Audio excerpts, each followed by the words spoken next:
लाइमोन गोहोआथ' बिराद मोनसे इम्पर्टेन्ट रल लानांगौ दं बे बेलायाव खारन फैबाय थानाय जेनेरेसना बिथांमोनानोथ' बेनिखायनो बिथांमोननिफ्राय जि सिबिनाय खान्थि बेनिफ्राय दामनाय देनाय बेनिफ्राय गुबुन गुबुन जेनेबा सामाजिक बिथिंफ्राव लाइमोनफ्रा गोसो होयोब्ला जिहेतु बिसोरनो देरलांगोन नालाय आरो बे लाइमोनफोरजों लोगोसे उननि जेनेरेसनफ्रा फैफानांगौ बिसोरखौबो लाबोफानांगौ ओंखायनो लाइमोननि जि बिफावा बिराद इम्पर्टेन्ट बेयाव धोरोम खान्थिल' नङा धोरोमजों लोगोसे बाथौ धोरोमजों लोगोसे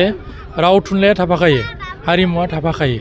बेनिखायनो बिसोर जुदि फैनो हायोब्ला बे मोजां गेरेमसा जाबोयो आंनि साननाय मथे आथिखालनि धोरोम बिथिंखौ नोजोर होयोब्ला बाथौ धोरोमनि बिथिङाव नोंथाङा माबायदि एवारनेस होनो सानो दिनैनि दिनावथ' अर्गेनाइज जाबाय बाथौ जायखौ जोङो एबिएम होननानै बुंबाय गोदो आब्रु होनना बुंदोंमोन दिनै एबिएम जाबाय अल बाथौ महासभा बे अल बाथौ महासभाया मोनसे अर्गेनाइज अर्गेनाइजेसन बे अर्गेनाइज अर्गेनाइजेसननि जोहै जुदि जोंनि लाइमोनल' नंला माखासे गामिनि गफानि मानसिफ्राबो बिसोरनि जि फोरोंलांनाय बिसोरनि जि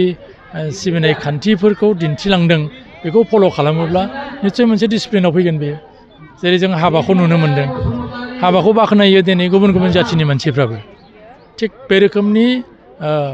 रलखौ जोङो एबिएमनि गेजेरजों नुनो मोन्दों